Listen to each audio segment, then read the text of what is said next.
O'rmanglar, assalomu alaykum.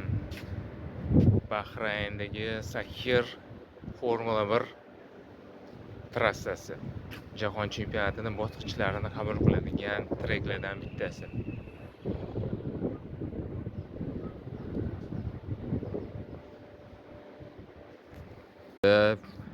Bokslar joylashgan.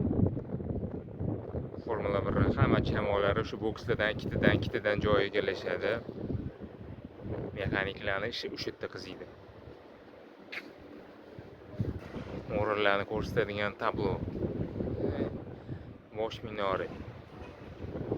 Bugun Sakhir trassasida shunchaki aylanib ketish uchun tribunani mana shu yarmigacha kelish mumkin ekan.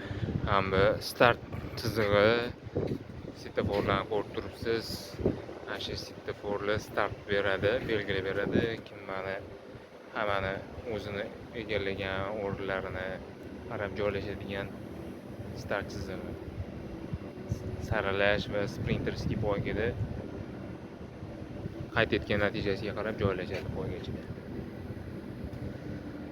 O'zbekchalik qilib mashqdan o'tib ketsa bo'lmagan, oshib yoki sekin qoidalarga amal qilish kerakmikan?